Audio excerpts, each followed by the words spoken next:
Greetings everyone. நம்ம டெய்லியும் prelims and mains point of வியூல கரண்ட் அஃபேர்ஸ் ஆர்டிகல்ஸ் பார்க்குறோம். இன்னைக்கு என்ன ஆர்டிகல்ஸ் இருக்குன்னு பார்ப்போம். ஸோ ஃபர்ஸ்ட் எடுத்தோடனே பார்த்தோம்னா தாய்லாந்தில் தமிழர்கள் நினைவை போற்றும் நடுக்கல் திறப்பு அப்படின்னு சொல்லி கொடுத்துருக்காங்க. ஸோ என்ன ஒரு பின்னணி, என்ன ஒரு ஸ்டோரி அப்படின்னு பார்த்தோம்னா, நமக்கு இரண்டாம் உலகப் போர் வந்து 1939 45 வரைக்கும் நடந்திருக்கும். அதில் ஜெர்மனி, ஜப்பான், இட்டாலி இவங்கெல்லாம் ஒரு டீமில், அமெரிக்கா, பிரிட்டிஷ், பிரான்ஸ் இவங்கெல்லாம் ஒரு டீமில் இருந்திருப்பாங்க. இதில் ஜப்பானை பொறுத்த வரைக்கும் பார்த்தோம்னா, நமக்கு அவங்களுக்கு பக்கத்தில் இருக்கக்கூடிய பசிபிக் கடல், அண்ட் தென் பார்த்தோம்னா இந்த சைடு இருக்கக்கூடிய சவுத் ஈஸ்ட் ஏஷியன் கண்ட்ரிஸ் எல்லாமே ஓரளவுக்கு எல்லாமே கேப்சர் பண்ணியிருப்பாங்க. ஸோ அப்படி கேப்சர் பண்ணிட்டே வரப்போ தான் தாய்லாந்து வரைக்கும் பிடிச்சிருவாங்க. அடுத்தது பர்மாவை பிடிக்கணும். அப்போ மியான்மர், இப்போ மியான்மர், அப்போ பர்மா அப்படின்னு சொல்றோம். ஓகேங்களா? ஸோ அப்போ ஒரு பிளான் பண்றாங்க. என்ன பிளான் பண்றாங்க அப்படின்னு பார்த்தோம்னா, தாய்லாந்துல இருந்து பர்மாவுக்கு ஒரு ரயில்வே லைனை போடலாம் அப்படின்னு சொல்லி பிளான் பண்றாங்க. ஏன்னா அவங்க ஆல்ரெடி மலேசியா வரைக்கும் ரயில்வே லைன் போட்டிருப்பாங்க. தாய்லாந்துல இருந்து மலேசியா வரைக்கும் ரயில்வே லைன் இருக்கும். ஓகேங்களா? ஸோ அதை பர்மா வரைக்கும் எக்ஸ்டெண்ட் பண்ணலாம் அப்படின்னு சொல்றதுதான் அந்த பிளான். கிட்டத்தட்ட 450 கிலோமீட்டர். ஓகேங்களா? One of the difficult terrains அப்படின்னு சொல்லி சொல்லுவாங்க. ஓகேவா? ஜியாகிரபிக்கலி ரொம்ப டிஃபிகல்ட்டான ஒரு இடம் அது, ரயில்வே லைன்லாம் போடுறதுக்கு. ஓகேங்களா? நிறைய மலைகள், அந்த பள்ளத்தாக்குகள், ஆறுகள் எல்லாம் கடந்து போக வேண்டியது இருந்துச்சு. ஸோ என்ன பண்றாங்க அப்படின்னா, ஜப்பான் அப்போதைக்கு இருந்த போர்க்கைதிகளை வச்சு இந்த பணியை தொடங்க ஆரம்பிக்கிறாங்க. ஸோ பணியை தொடங்கினதுக்கு அப்புறம் தான் இந்த பணியோட சுமை அப்படிங்கிறது அவங்களுக்கு தெரியுது. அதனால கூடுதலான வேலையாட்கள் தேவைப்படுறாங்க. அப்போதான் தமிழர்கள் உள்ள வராங்க. மலேசியா அந்த பகுதிகளில் எல்லாம் அதிகப்படியான தமிழர்கள் ரப்பர் பிளான்டேஷன்ல வந்து, ஓகேங்களா, அந்த பிளான்டேஷன்ல வந்து ஒர்க் பண்ணிட்டு இருக்காங்க. ஸோ அவங்களெல்லாம் ஒரு பொய்யான வாக்குறுதி கொடுத்து அதிகமான சம்பளம் கொடுக்க போறோம் அப்படிங்கிறதெல்லாம் கொடுத்து ஒரு தொழிலாளிகளாக உள்ள கூட்டிட்டு வராங்க. ஓகேவா? கூட்டிட்டு வந்ததுக்கு அப்புறம் தான் தெரியுது இது எவ்வளவு பெரிய கடுமையான வேலை அப்படின்னு சொல்லிட்டு. ஓகேங்களா? ஸோ காட்டு பகுதிகளில் வாழ்றனால அதிகப்படியான தமிழர்கள் நோய்வாய்ப்பட்டு இறந்து போறாங்க. சாப்பிட்றதுக்கு ஃபுட்டு இல்லாமல், நமக்கு டிஃபிகல்ட்டான கண்டிஷன்ஸில் வாழ முடியாமல் நிறைய பேர் வந்து இறந்து போயிடுறாங்க. கிட்டத்தட்ட 1,50,000 தமிழர்களை கூட்டிட்டு வந்ததாகவும் அதில் 70,000 தமிழர்கள் கிட்ட இறந்து போயிட்டதாகவும் சொல்றாங்க. ஓகேவா? ஸோ இந்த இறந்து போன தமிழர்கள் அவங்கள பற்றின வரலாறு அப்படிங்கிறதே நமக்கு மறந்து தான் போச்சு இல்லையா?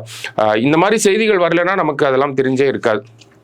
ஏப்ரல் 25 இவங்க இறந்து போனவங்களோட நினைவு நாளாக கூட நம்ம அனுசரிக்கிறோம். சரிங்களா?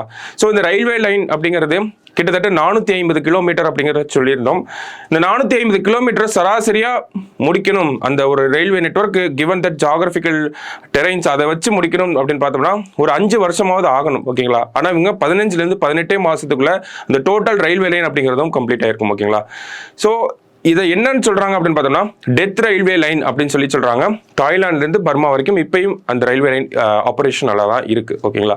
ஸோ இதுல இறந்து போன தமிழர்களை நினைவு கூறும் வகையில, அவங்களுக்கு வந்து சரியான மரியாதையை கொடுக்கும் வகையில தாய்லாந்துல இருக்கக்கூடிய தமிழ் சங்கம் என்ன பண்றாங்க, போன வருஷம் ஜனவரி 12 புலம்பெயர் தமிழர் தினம் அப்போ தமிழக முதலமைச்சர் கிட்ட ஒரு கோரிக்கை வைக்கிறாங்க. இந்த மாதிரி இறந்து போனவங்களுக்குன்னு தனியா ஒரு நடுக்கல் எழுப்பலாம் அப்படின்னு சொல்லி இருக்கோம். ஏன்னா தமிழ்நாடு பாரம்பரியம் படி ஒரு போர் வீரன் இறந்துட்டாங்க, போர்ல ஒருத்தன் இறந்துட்டாங்க அப்படின்னா அவங்களுக்கு நடுகள் எடுக்கிறது நம்மளோட பாரம்பரியமா இருக்கு. அப்ப இவங்களுக்கு ஒரு நடுகள் எடுக்கிறோம் அப்படிங்கறத தாய்லாந்து தமிழ் சங்கம் சொல்றாங்க.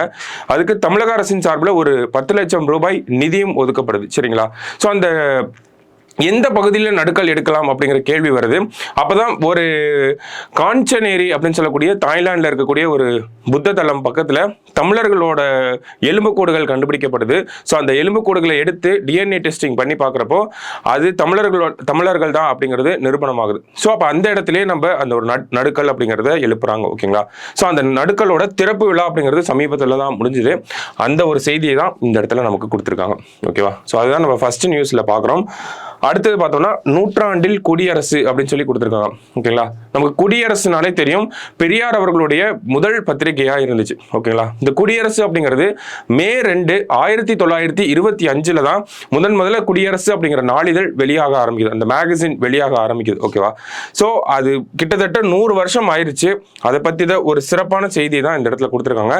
குடியரசு இதழில் எதை பத்தின கருத்துக்கள்லாம் வெளியிடப்பட்டுச்சு, பெரியார் என்ன பண்ணாரு அப்படிங்கிற ஒரு சில கருத்துக்களை நமக்கு கொடுத்துருக்காங்க. ஓகேங்களா? ஓகேங்களா. ஸோ டேட் கொடுத்துருக்காங்க 2/5/1925 ஈவே ராமசாமி அவர்களும் வாமு தங்கப்பெருமாள் இருவரையும் ஆசிரியராக கொண்டு குடியரசு இதழ் தொடங்கப்பட்டது. ஓகேங்களா.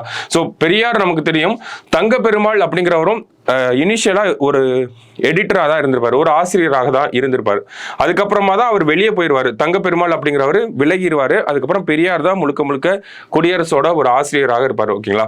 ஸோ பாருங்க, எல்லாரும் ஓர் குலம், எல்லாரும் ஓர் இனம், சாதிகள் இல்லையடி பாப்பா என்ற மகாகவி பாரதியாரின் பாடல்களை முகப்பில் கொண்டு குடியரசின் முதல் இதழ் வெளியானது அப்படின்னு சொல்லி கொடுத்துருக்காங்க. அப்ப குடியரசோட முதல் இதழ்ல யாரோடைய பாட்டு கொடுக்கப்பட்டிருந்துச்சு அப்படின்னா மகாகவி பாரதியார் அவர்களோட பாட்டு தான் இருந்திருக்கு. என்ன பாட்டு அப்படின்னா எல்லாரும் ஒரு குலம், எல்லாரும் ஒரு இனம், இனம், சாதிகள் இல்லையடி பாப்பா அப்படிங்கிற அந்த ஒரு பாடல் வந்திருக்கும். ஓகேங்களா. ஸோ ஈவே ராமசாமி என்ற பெயரிலும் சித்திரபுத்திரன் என்ற புனை பெயரிலும் தனது கட்டுரை தலையங்கங்கள் வாயிலாக ஒடுக்கப்பட்டோருக்கான உரிமைகளை தொடர்ந்து வலியுறுத்தி வந்தார் பெரியார். ஓகேங்களா. பெரியாருடைய கருத்துக்களை அவர் இந்த பத்திரிகையின் மூலியமா எடுத்துட்டு வராரு. ஓகேங்களா. அடுத்தது தனித்தமிழ் இயக்கத்தினுடையும் இந்த பத்திரிகைக்கு ஒரு தொடர்பு இருக்கு. என்ன அப்படின்னு பார்த்தோம்னா, தனித்தமிழ் இயக்கத்துடன் இணைந்து தமிழ் வளர்ச்சிக்கான பணியை செய்ததும் தமிழ் மொழிக்கென மொழி உரிமைக்கான போராட்ட களத்தில் தொடர்ந்து முன்னின்றதும் குடியரசின் முக்கியமான பங்களிப்புகள் அப்படின்னு சொல்றாங்க. ஸோ தனித்தமிழ் இயக்கம், அதை சார்ந்த கருத்துக்களை வலியுறுத்துறது, சமஸ்கிருதம் கலக்காத தமிழ் மொழியை பேசுறது, அதன் சார்ந்த விஷயங்களை வலியுறுத்துறது, இதெல்லாம் தான் குடியரசு தனித்தமிழ் இயக்கத்துக்காக பண்ண ஒரு வேலைப்பாடுகளா இருந்துச்சு. ஓகேங்களா. குடியரசு அப்படிங்கிற பேரே இந்த தனித்தமிழ் இயக்கத்தினுடைய ஒரு வெளிப்பாடு தான் அப்படிங்கிறத சொல்றாங்க. மக்களுக்கு இலக்கியங்களை எடுத்துக்கொண்டு போய் சேர்க்கிறாங்க. திருக்குறள் போன்ற முக்கியமான அந்த இலக்கியங்களை, தமிழ் இலக்கியங்களை மக்கள்கிட்ட எடுத்துட்டு போய் சேர்த்ததும் இந்த குடியரசோட முக்கியமான பணிகள் அப்படிங்கிறத சொல்றாங்க. அடுத்தது பார்த்தோம்னா, இந்திய எதிர்ப்பு போராட்டம் 1938 வந்தப்போ தமிழகம் எப்படி காலங்காலமாக ஹிந்திக்கு எதிராக இருந்துச்சு அப்படிங்கிற வரலாற்று சிறப்பு மிக்க அந்த கட்டுரைகள்லாம் இந்த குடியரசுல வந்திருக்கு அப்படிங்கிறதையும் சொல்லியிருக்காங்க. ஓகேங்களா. அதே மாதிரி குழந்தை திருமணத்தை எதிர்த்தும் விதவை மறுமணத்தை ஆதரித்தும் நிறைய கட்டுரைகள் வந்திருக்கு. கடைசியா பார்த்தோம்னா, அப்போதைக்கு இருந்த அந்த ஆங்கிலேய ஆட்சியருக்கு எதிராக இன்றைய ஆட்சி ஏன் ஒழிய வேண்டும் அப்படிங்கிற ஒரு கட்டுரை 1933 வெளியிடப்படுது. இதற்காக பெரியார் அவர்களையும் அவருடைய சகோதரி கண்ணம்மாளையும் அப்போ இருந்த ஆங்கிலேய அரசாங்கம் கைதும் பண்றாங்க. ஸோ இந்த மாதிரி நிறைய சிறப்பு மிக்க விஷயங்கள் இந்த குடியரசு இதழில் வெளியாயிருக்கு அப்படிங்கிறதான் இந்த செய்தி குறிப்பில் கொடுத்துருந்தாங்க. கிட்டத்தட்ட 100 வருஷங்கள் ஆயிடுச்சு. ஸோ 1925 May 2 ஆரம்பிச்சது. 5/11/19, அதாவது நவம்பர் 5, 1949 வரைக்கும் இந்த இதழ் வெளியாக அப்படிங்கறத கொடுத்திருக்காங்க கடைசியா. ஓகேவா. சோ 1925 to 1949 தான் இதனுடைய டைம் பீரியடாவும் இருக்கு குடியரசு இதழுடைய. சோ அதுதான் இந்த ஒரு செய்தியில நம்ம பார்த்திருக்கோம். அடுத்தது பார்த்தோம்னா, சூப்பர்சானிக் டார்பிடோ ஏவுகணை சோதனை வெற்றி அப்படிங்கறத கொடுத்திருக்காங்க. இந்த டார்பிடோ அப்படின்னாலே நம்ம நேவி ஷிப்ஸ்ல யூஸ் பண்ணக்கூடிய ஒரு மிசைல் தான். ஓகேங்களா. ஸோ அந்த டார்பிடோ அப்படிங்கிறது சூப்பர்சானிக் ஸ்பீட்ல போகக்கூடிய ஒரு டார்பிடோ மிசைலை நம்ம டிஆர்டிஓ டெஸ்டிங் பண்ணியிருக்காங்க. அப்துல் கலாம் ஐலாண்ட் இருக்குல்ல, ஒடிசா பக்கத்தில், அங்கதான் இதனுடைய டெஸ்டிங் அப்படிங்கிறது நடந்திருக்கு. ஸோ சூப்பர்சானிக் ஸ்பீட்ல போகக்கூடியனால ஒரு இம்பார்ட்டண்டா இருக்கு நமக்கு. ஓகேங்களா. சூப்பர்சானிக் இந்த சென்ஸ் நமக்கு சவுண்டை விட அதிகமான வேகத்தில் போகக்கூடியதுதான் சூப்பர்சானிக் அப்படின்னு சொல்றோம். ஸோ அந்த டார்பிடோவை சக்சஸ்ஃபுல்லா டெஸ்ட் பண்ணி முடிச்சிருக்காங்க. ஷிப்ஸ்ல யூஸ் பண்றதுனால சப்மரைன்ஸ், அந்த நீர்மூழ்கி கப்பல்கள், மற்ற கப்பல்களை தாக்கி அழிக்கக்கூடிய திறன் பெற்றிருக்கு அப்படிங்கிறதையும் கொடுத்திருக்காங்க. ஓகேவா. ஸோ கடைசியா பார்த்தோம்னா, கடற்படை துணை தளபதியை அப்பாயிண்ட் பண்ணியிருக்காங்க. ஸோ ரொம்ப சமீபத்தில் தான் சீஃப் ஆஃப் நேவல் ஸ்டாஃப், கடற்படையோட தளபதியா தினேஷ்குமார் திரிபாதி அப்படிங்கிறவரை அப்பாயிண்ட் பண்ணியிருந்தாங்க. ஸோ அடுத்தது துணை தளபதியா யார் அப்பாயிண்ட் பண்ணியிருக்காங்கன்னா, நமக்கு கிருஷ்ணா சுவாமிநாதன் அப்படிங்கிற இவரை அப்பாயிண்ட் பண்ணியிருக்காங்க.